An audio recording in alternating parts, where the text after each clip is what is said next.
우리 사무엘서의 이 마지막인 그 사무엘하 24장, 이 내용이 뭐냐면 이 다윗이 이스라엘과 유다의 인구를 조사한 장면을 소개하고 있는 내용입니다.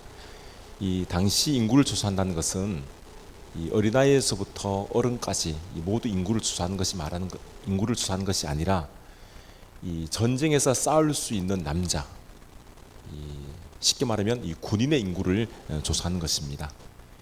이 남자의 수를 조사해 보니까 이 남유다는 50만 명, 그리고 남유다를 제외한 그 이스라엘 나머지 백성들의 인구의 수는 80만 명. 합하니까 온 이스라엘의 그 남자의 수가 이 130만 명이 되었습니다. 이 130만 명이라면 결코 적은 숫자가 아니죠. 대군입니다. 그런데 이 인구를 조사하는 것이 잘한 일이 아니었습니다. 잘못된 일이었습니다. 우리 생각에는 당연히 이 온 이스라엘의 이 남자 이 군사의 수가 얼마가 되는지를 좀 파악을 하고 조사를 할 만한데 그렇지 않다는 이야기입니다. 왜냐하면 인구를 조사하는 동기가 잘못되었기 때문입니다. 이 사무엘라 처음 시작하는 24장 1절의 말씀은 이렇게 우리에게 말씀합니다. 여호와께서 다시 이스라엘을 향하여 진노하사 그들을 치시려고 다윗을 격동시키사 가서 이스라엘과 유다의 인구를 조사하라 하신지라. 이 하나님께서 이스라엘 향하여 진노하셨다 이렇게 말씀합니다. 진노하사 그들을 치사, 즉 이스라엘을 치시기 위해서 다윗의 마음을 격동시켜서 인구를 조사하게 만들었다 이렇게 말씀을 하는 것입니다. 여러분, 하나님께서 왜 이스라엘 백성들에게 진노하셨을까요? 그것은 이스라엘 백성들이 죄를 지었기 때문입니다. 물론 그들이 지금 무슨 죄를 지었는지 그 내용은 나오지를 않습니다. 하지만 저들은 분명히 죄를 지었고 하나님은 그 죄를 가만히 두고만 볼 수가 없었습니다. 여러분, 하나님은 다윗을 사랑하셔서 온 이스라엘에게 아주 복과 또 은혜를 주셨습니다. 부흥의 길을 열어주신 것이죠. 그 어떤 나라도 이스라엘을 넘보지 못하도록 또 전쟁을 하게 되면 무조건 이길 수 있도록 만들어 주셨습니다. 이스라엘에 있는 주변에 있는 모든 나라들은 이스라엘을 두려워했던 것이죠. 또 백성들은 이 다윗 왕 때문에 또 평안히 잘 살 수 있었습니다. 계속 이대로만 살기만 하면 이스라엘은 하나님의 보호하심과 인도하심을 받기 때문에 복을 누리며 살 수가 있습니다. 그런데 지금 다윗과 이 백성들이 그러한 삶을 살지 못했다는 거죠. 복을 누리며 이 풍요로움을 지금 맛보고 살아가는 중에도 저들의 마음속에는 하나님을 좀 멀리하고픈 이런 마음이 들었던 겁니다. 여러분, 이것이 바로 이 죄입니다. 우리의 삶을 돌아보면 우리의 삶도 마찬가지입니다. 예를 들어서 어떤 분이 사업을 하고 있어요. 그런데 처음 사업을 할 때는 이분이 하나님께 자기의 사업을 모두 맡겨드립니다. 그리고 하나님의 인도하심에 따라 사업을 진행해 나갑니다. 하나님께서 기회를 주시면 이제 조금씩 이 사업을 넓혀 나가는 것이죠. 그런데 어느 순간 이 사람 마음에 욕심이 찾아옵니다.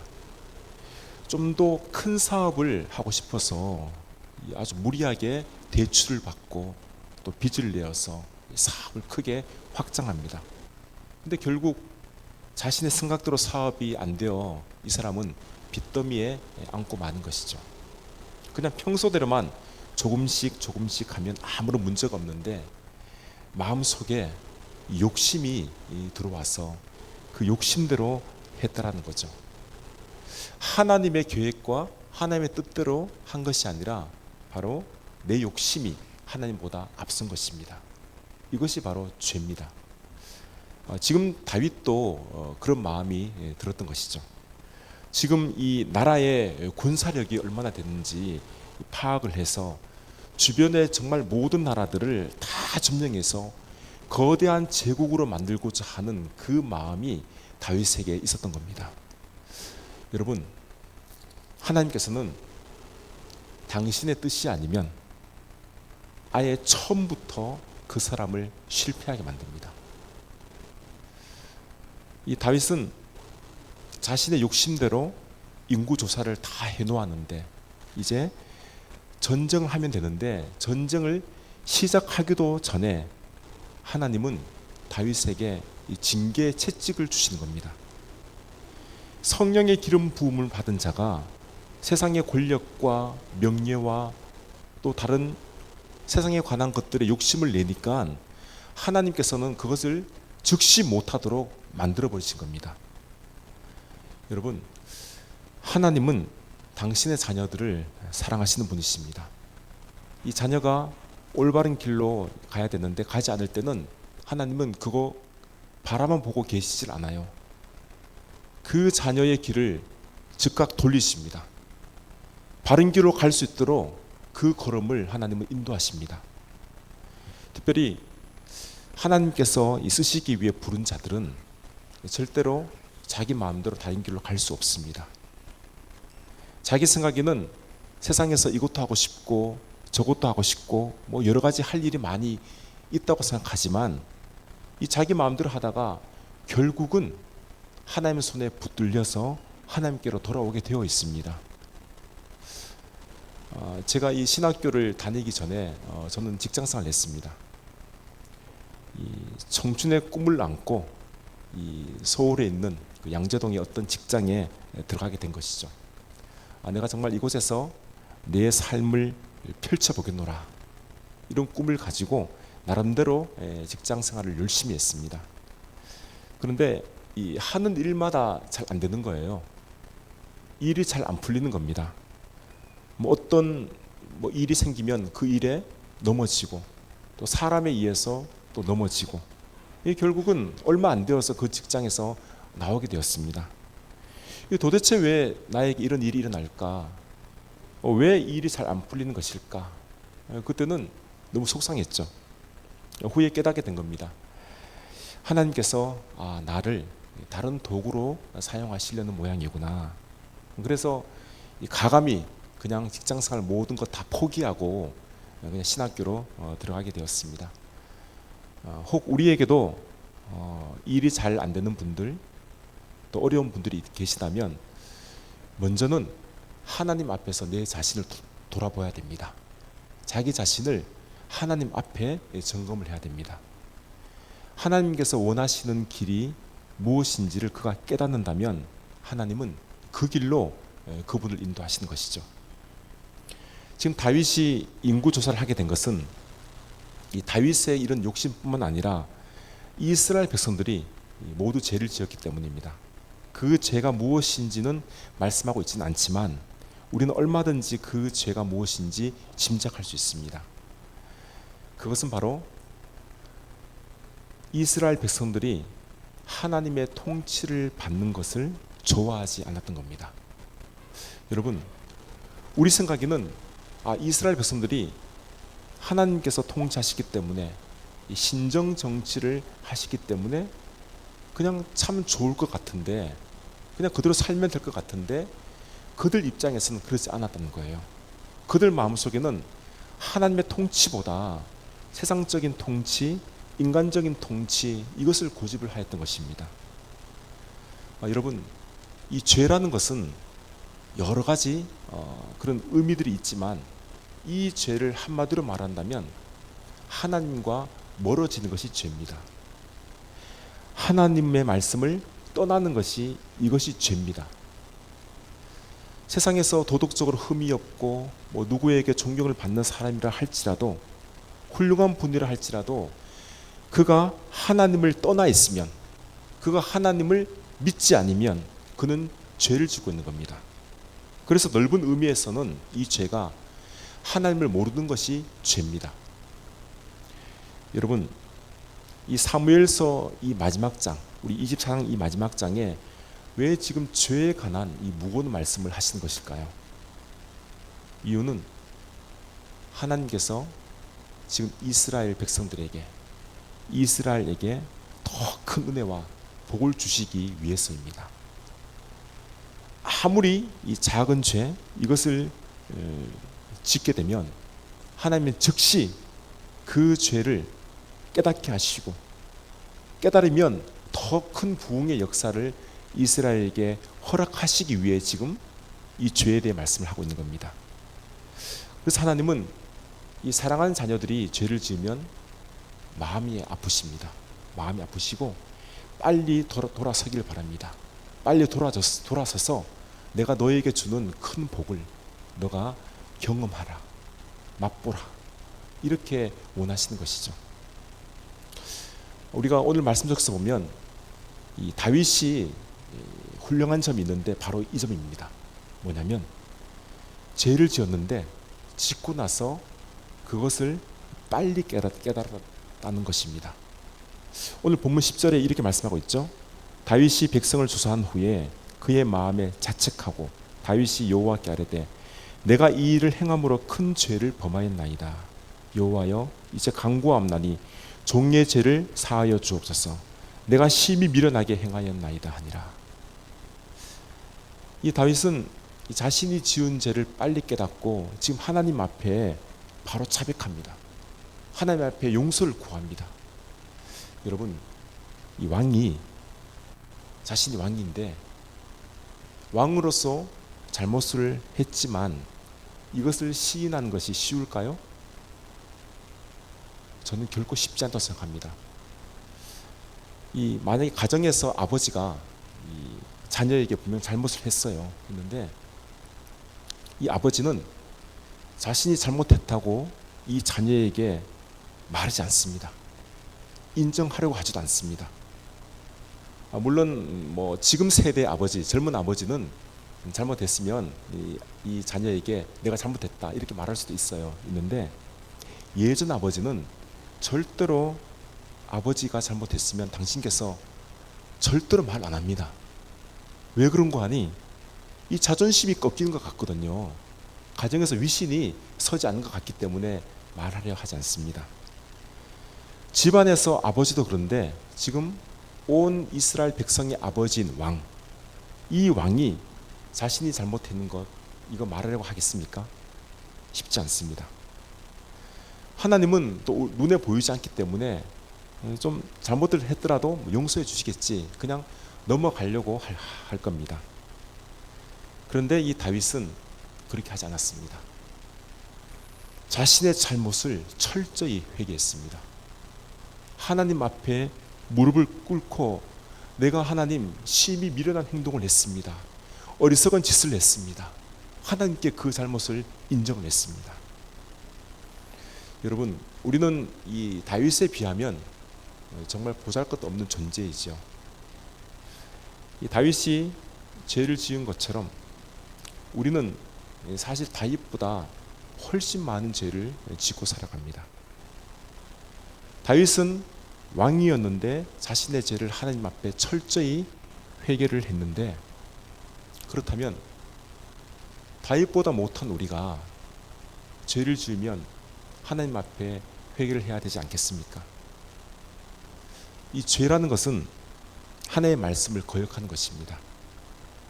말씀에 불순종하는 것이 죄입니다. 이런 죄를 우리는 하루에도 수십 번씩 짓고 있습니다. 그러면 그 죄를 하나님 앞에 내어놓고 하나님께 내가 이런 잘못을 했습니다, 당연히 고백해야 되는 것이 정상입니다. 죄를 고백하지 않으면 그 사람은 교만한 사람이에요. 하나님께 죄를 고백하면 하나님은 그 간구를 들어주시고 고백을 듣고 용서를 해주십니다. 그리고 나서 다시 그에게 복과 은혜를 주시는 것이죠. 그런데 오늘 본문 말씀에 보면 이해가 되지 않는 하나님의 모습을 우리가 발견할 수 있습니다. 11절, 12절 말씀입니다. 다윗이 아침에 일어날 때 여호와의 말씀이 다윗의 선견자 된 선지자 갓에게 임하여 이르시되, 가서 다윗에게 말하기를 여호와께서 이와 같이 말씀하시기를 내가 네게 세 가지를 보이노니 너를 위하여 너는 그 중에서 하나를 택하라. 내가 그것을 내게 행하리라 하셨다 하라 하시니. 일반적으로 하나님은 자비로우신 분이시기 때문에 우리가 잘못하면 그 잘못 고백하면 다 용서해 줍니다. 그냥 아무 일 없듯이 허물을 덮어주시고 오히려 하나님은 우리를 위로하십니다. 그런데 하나님은 지금 다윗의 인구조사만큼은 그냥 넘어가려고 하지를 않습니다.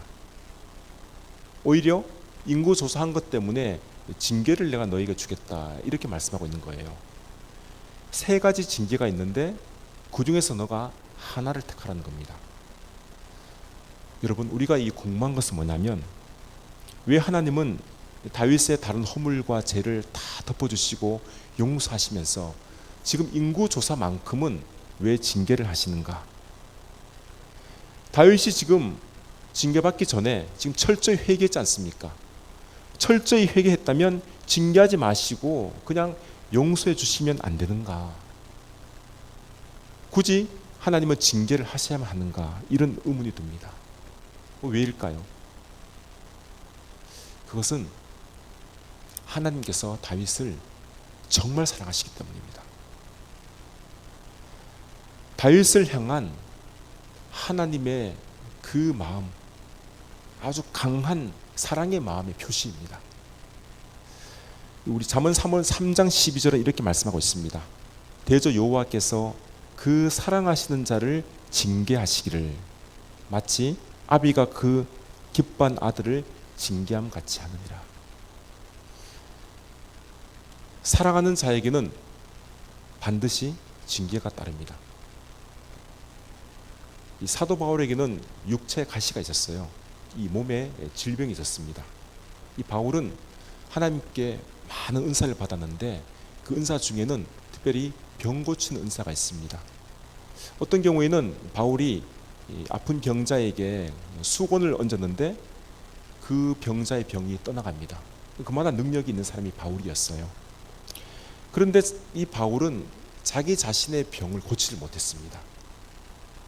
자기 자신의 질병이 있는데 이 질병을 고쳐달라고 하나님께 3번이나 간구합니다. 근데 그때마다 하나님의 응답은 뭐냐면 내 은혜가 네게 족하다는 겁니다. 그냥 질병을 갖고 살아라는 것이죠. 하나님께서 이 사도 바울의 이 병을 고쳐주지 않는 이유는 뭐냐면 혹 고침을 받게 되면 바울이 교만하여져서 하나님의 도구로 쓰임받지 못하고 버림받지 못하도록 하나님께서 만들기 위함이었습니다. 하나님은 사도 바울을 너무나 사랑하셨기 때문에 그를 귀한 도구로 사용하시기 위해서 죽을 때까지 순교당하기까지 그 바울에게는 이 가시, 질병을 남겨두었던 것입니다. 다윗도 마찬가지입니다. 하나님께서 다윗을 누구보다도 정말 사랑하시기 때문에 이 징계를 통하여 다윗이 깨달을 수 있도록 하시고 또 하나님께 조금 더욱 가까이 하나님께로 가는 자로 만들기 위해서입니다. 하나님은 당신의 뜻대로 그냥 아무런 징계를 내릴 수 있습니다. 그런데 지금 다윗에게 이 징계도 선택할 기회를 주시는 거예요. 무슨 말인가 하면 다윗의 인격을 그만큼 내가 존중한다는 거죠. 내가 너를 그만큼 사랑하고 있기 때문에 내가 너의 인격을 존중하고 있다. 이런 사랑의 표현을 보여주는 겁니다. 이 다윗이 고를 3가지 징계가 무엇인가 하면 본문 13절에 나오는데요. 먼저는 7년 동안 기근이 임하는 겁니다. 가뭄이 드는 거죠. 두 번째는 다윗이 원수들에게 3개월 동안 쫓김을 당하는 겁니다. 그리고 마지막은 이 3일 동안 이 전염병이 내리는 거예요. 만약 여러분이라면 이 3가지 중에서 어느 것을 고르겠습니까? 이 다윗은 이 3가지 중에서 마지막 3번째 이 전염병 3일 동안의 전염병의 징계를 골랐습니다. 아마 이 7년의 기근, 이 7년의 가뭄은 너무 긴 것 같아요. 그리고 이 3개월 동안 적들에게 쫓김을 당하는 것은 다윗이 이미 사울 왕으로부터 대적들로부터 수차례 쫓김을 당하고 죽을 고비를 맞이했기 때문에 아마 쫓기는 것은 진절머리가 났을 것입니다. 그래서 마지막 3일에 이 전염병을 선택한 것으로 여겨집니다. 그런데 이 3일의 전염병은 아주 무서운 결과를 만들어 버립니다. 온 이스라엘 백성 중에 무려 7만 명이 죽임을 당합니다. 이 마지막 15절을 보시면 이렇게 말씀하고 있지 않습니까? 이에 여호와께서 그 아침부터 정하실 때까지 전염병을 이스라엘에게 내리시니 단에서부터 부엘세바까지 백성의 죽은 자가 7만 명이라. 단에서부터 부엘세바까지라는 것은 이스라엘이 북쪽, 이 북쪽에서부터 남쪽 부엘세바까지 온 이스라엘을 말하는 겁니다. 온 이스라엘에서 죽은 사람이 7만 명이 죽었습니다. 적지 않은 숫자입니다. 아주 많은 사람들이 죽은 것이죠. 오늘날 우리 소도시 사람들이 모두 몰살당했다 이렇게 생각하시면 됩니다. 여러분, 하나님의 징계를 맞으면, 채찍을 맞으면 정말 아픕니다. 차라리 사람의 매를 계속 맞는 것이 낫지, 사람에게 무시당하는 것이 낫지, 하나님의 매를 맞게 되면 너무 아파서 견디지를 못합니다. 그래서 우리가 될 수 있으면 하나님의 매, 이 징계를 맞지 아니하도록 노력해야 됩니다. 이 지금 세 가지 징계를 보면 이런 의미가 있는 거예요. 먼저 이 7년 동안 기근이 있을 것이다. 이거는 뭐냐면 가장 경제적인 어려움을 말하는 겁니다. 경제적으로 어려워질 것이다. 경제적인 어려움의 징계는 사실 이것은 세 가지 징계 중에서 가장 고상한 징계입니다. 왜 그런 거 아니? 경제적인 어려움은 지금 내가 돈이 없고 가진 재물이 없어서 생활에 불편함이 있을지는 모르겠지만 오히려 이 어려움 때문에 어쩌면 신앙생활을 더 잘 할 수 있는 기회가 되는 것입니다. 돈이 없어서 물질의 어려움을 겪고 있기 때문에 내가 이 기간 동안 하나님을 더 붙잡을 수 있는 기회가 된다는 거죠. 이 기회를 갖고 하나님께 은혜를 받고 이 이제 어려움의 기간이 끝나게 되면 하나님은 그 사람에게 새로운 길을 열어주신 것입니다. 두 번째 징계는 이 원수에게 쫓겨서 도망가는 징계지 않습니까? 이 말은 오늘날로 말하면 사람들에게 시달리는 거예요. 사람들이 이유 없이 나를 미워하고 정말 이유 없이 막말을 하고 자존심을 상하게 만드는 겁니다. 왜 나만 보면 욕하는 것일까? 왜 나를 싫어하는 것일까? 그런 거죠. 그러나 이 어려움도 우리에게는 유익을 줄 수 있는 어려움입니다. 왜냐하면 그런 사람들을 통해서 나 자신이 더 겸손하게 되는 법을 배우기 때문입니다. 이 세 번째 징계가 전염병이지 않습니까? 이 전염병은 이 건강을 해치는 것이에요. 하나님께서 건강을 해치시게 되면 그 사람은 죽을지 모르는 위기가 오게 됩니다. 물론 우리가 기도함으로 이런 질병의 고침을 받기도 하지만 만약 그 병이 낫지 않는다면 죽게 되는 것이죠. 지금 다윗이 택한 징계 이 세 가지 중에서 이 사실 마지막 이 징계가 가장 힘들고 어려운 징계였습니다. 여러분, 하나님은 당신이 사랑하신 자가 죄를 짓는다면 반드시 징계하십니다. 만약 내가 죄를 지었는데도 징계가 없어요. 그럼 오히려 불안해 하셔야 됩니다. 내가 하나님의 자녀가 아니구나, 내가 사생아이구나, 그렇게 생각하셔야 돼요. 저와 여러분들은 모두 하나님이 사랑하는 자녀들입니다. 하나님의 사랑하는 자녀가 가장 좋은 모습을 갖기 위해서는 우선 죄를 짓지 않는 거예요. 그 죄를 짓지 아니하고 살아가는 거죠. 그런데 우리가 죄를 짓지 않고 이 세상을 살아갈 수는 없습니다.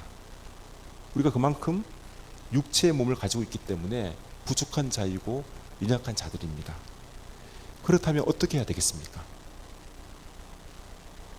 다윗이 한 것처럼 내가 죄를 지으면 그 죄를 반드시 하나님께 철저히 고백을 해야 됩니다. 회개를 해야 됩니다. 그러면 하나님은 그 죄에 대해서 용서를 하십니다. 요한 1서 1장 9절은 그렇게 말씀하지 않습니까? 만일 우리가 우리의 죄를 자백하면 그는 미쁘시고 의로우사 우리 죄를 사하시며 우리를 모든 불의에서 깨끗하게 하실 것이요. 우리가 죄를 회개하면 우리의 모든 죄를 용서하시고 깨끗하게 해주시겠다, 이렇게 하나님은 우리에게 약속을 하셨습니다. 다만 그 죄에 따른 징계가 있다는 사실을 알아야 됩니다. 하지만 여러분, 우리가 이 징계를 결코 두려워하시지 마시기 바랍니다. 불안하시지 마시고 염려하시지도 마시기 바랍니다. 왜냐하면 징계를 이길 수 있는 힘을 하나님께서 주시기 때문입니다. 시험을 당하지만 그 시험을 피할 수 있는 길을 하나님은 열어주시기 때문입니다. 그래서 우리가 이 징계를 통해서 더욱 성숙한 믿음의 자녀로 만들어 가시기 위한 하나님의 계획인 것입니다. 저와 여러분이 계속해서 이제 신앙이 자라간다면, 그리고 언젠가는 정말 신앙이 좀 온전해진다면 그때는 죄를 거의 짓지 않는 사람이 될 겁니다. 그러면 하늘의 복과 은혜가 우리에게 풍성하게 임하게 되는 그러한 경험을 하게 될 것입니다. 오늘 주신 말씀, 우리가 이 죄에 대한 고백과 또한 죄에 따른 징계가 있다, 이 사실을 우리가 꼭 알 수 있기를 바랍니다. 사무엘라 24장 이 마지막의 이 말씀이 바로 이런 것을 통해서 우리 모두에게, 주의 백성들에게 하나님은 은혜를 주시기 위하여, 복을 주시기 위하여 이런 약속을 하셨다는 것을 기억하시고, 다윗에게 주신 영원한 이 언약이 저와 여러분들에게 또 우리 교회 위에 있기를 주님의 이름으로 기원합니다.